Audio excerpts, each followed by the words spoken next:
análisis de las noticias de Lucas y Clara, El Comercio. Oye, hoy vamos a ver de cerca un suceso muy trágico. Ocurrió el miércoles 27 de agosto de 2025. Un tiroteo en la escuela católica Annunciation, allá en Minneapolis. Nos basamos en información de El Comercio, que cita a EF, para entender qué pasó. Y bueno, también una conexión un poco inesperada que surgió. Exacto. Y la verdad, el núcleo de la noticia es desgarrador. Estamos hablando de 2 niños que perdieron la vida, 17 heridos. Todo en una escuela. El atacante, un joven, abrió fuego y después se quitó la vida él mismo. Es lamentablemente algo que hemos visto, pero cada caso tiene sus detalles. Vamos a explorar los que se saben de este. Muy bien, entremos en eso entonces. ¿El atacante fue identificado? ¿No? Robin Westman, 23 años. Así es. Escuela atienden niños, pues chiquitos, desde 5 hasta 14 años. Primaria y primeros años de secundaria, básicamente. Claro, y esa edad hace que todo sea, todavía más impactante, ¿no? Las consecuencias directas, confirmadas ya por las autoridades, son devastadoras. 2 niños fallecidos. Uno de 8 años. Y otro de 10. Es que es imposible no pensar en el golpe para las familias, para los compañeros. Terrible. Terrible, sí. Y además de ellos 2, hay 17 heridos. La mayoría, 14, también son niños, menores de edad. Ujú. Y según los últimos informes, una de las personas heridas todavía estaba en estado crítico. O sea, la angustia continúa. Y hay un detalle importante que dio el jefe de policía de Minneapolis, Brian O'Hara. Tiene que ver con las armas. Westman usó 3 diferentes. Un rifle, un revólver y una escopeta. 3 armas. Y aquí viene un punto que siempre genera debate, ¿no? El jefe O'Hara fue muy claro. Todas esas armas, el rifle, el revólver, la escopeta, las compró legalmente. Exacto, compradas de forma legal. Y eso, claro, inmediatamente pone el foco en las leyes de acceso a armas allí. Totalmente. Porque te preguntas cómo alguien que va a hacer algo así pudo conseguir ese arsenal. Legalmente. Surgen preguntas, ¿no? ¿Fallaron los controles? ¿Había señales que no se vieron? Son las preguntas que aparecen casi al instante cuando se sabe este detalle. Y después del ataque, como dijiste al principio, Robin Westman se suicidó allí mismo. En el lugar de los hechos, sí. Inesperada que mencionamos, porque le da otra dimensión a la historia. Resulta que la madre del atacante, Mary Grace Westman, Ajá. tenía un vínculo muy directo con la escuela Annunciation. Sí, eso es llamativo. Y no un vínculo cualquiera. Ella trabajó allí, fue secretaria parroquial en la escuela, y no por poco tiempo, ¿eh? Estuvo 5 años en ese puesto. 5 años, interactuando con todos. La comunidad escolar, los papás, los niños, el personal. Claro, parte del día a día de la escuela. Exacto. Y según información de la web de la escuela, que parece que ya no está, pero que recuperó el New York Post, ella se jubiló en 2021. O sea, hace relativamente poco. No hablamos de décadas atrás. Para nada. Hace poco tiempo. Y lo que hace esto todavía más complejo es cómo la veían a ella en la escuela y en la parroquia. Al parecer no era una empleada más, sino alguien, reconocida. Así es. La iglesia asociada a la escuela, cuando ella se jubiló, le dedicó palabras muy positivas. En una publicación de Facebook de ese momento, decían que Mary Grace había ofrecido hospitalidad, amistad y compasión. Vaya. Sí, a todos los que pasaron por Annunciation, la felicitaron, le agradecieron el servicio. O sea, la imagen es de alguien querida, integrada. Justo en el lugar que su hijo atacó. Es una contradicción muy fuerte, ¿no? Por un lado, la madre valorada, y por otro, el hijo cometiendo este acto allí mismo. Genera muchísimas preguntas, claro, sobre la dinámica familiar, si había algo oculto, si él sentía algo específico hacia ese lugar. Aunque la relación de la madre pareciera buena. Exacto.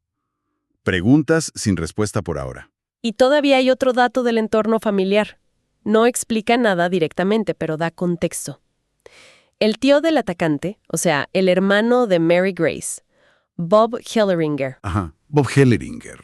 ¿Qué se sabe de él? Pues que tuvo un perfil público.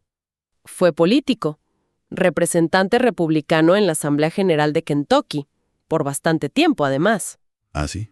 Sí, representó al Distrito 33 desde 1979 hasta 2002. Casi nada. Ah, mira, una figura política en la familia extendida. Exacto. Y bueno, ¿qué significa esto? Como dices, no conecta directamente con el acto de Robin. Claro, no podemos sacar conclusiones de ahí sobre sus motivos. No. Pero sí nos muestra que, bueno, que había gente con cierto perfil público en la familia. No eran completamente desconocidos, al menos en otros ámbitos. Entiendo. Aporta contexto, como dices, pero hay que tener cuidado de no trazar líneas directas que no existen. La información del tío es un dato más del trasfondo, pero la atención lógicamente está en la madre y en el propio atacante. Poco. ¿En qué punto estamos? Lo principal es que la investigación sigue. El jefe O'Hara lo ha dicho. Están trabajando para saber el motivo, el por qué. El por qué exacto, esa es la gran incógnita todavía. No hay una explicación oficial, un móvil claro. Y esa falta de motivo es angustiante. Sin duda. Y la conexión de la madre con la escuela, pues seguro es una línea de investigación clave, o al menos un factor que deben estar mirando muy de cerca. Plantea muchas hipótesis, ¿no? ¿Sabía él cosas del lugar por su madre? ¿Había algún conflicto relacionado con el trabajo de ella? ¿O es solo una coincidencia trágica? Es que esa conexión lo complica todo. No da respuestas fáciles, al contrario, añade capas de complejidad. No fue un ataque a una escuela cualquiera, sino a una con un lazo familiar directo y aparentemente positivo por parte de la madre. Totalmente de acuerdo. Y volviendo a las armas, el hecho de que fueran compradas legalmente, eso que destacó la policía, también es un punto central en toda la discusión alrededor de esto, ¿eh? No es menor que lo hayan subrayado. Claro, porque implica que con la ley actual, Robin Westman pasó los filtros para comprar ese rifle, ese revólver, esa escopeta. Y eso inevitablemente pues reaviva el debate eterno en Estados Unidos sobre si las leyes son suficientes, si los controles detectan riesgos, si hay vacíos legales. Es una discusión que vuelve cada vez que pasa algo así, muy polarizada además. Exacto. Y bueno, no se trata aquí de tomar partido, sino de señalar que es un hecho reportado por la fuente oficial, la policía, y que forma parte de la historia y del análisis posterior.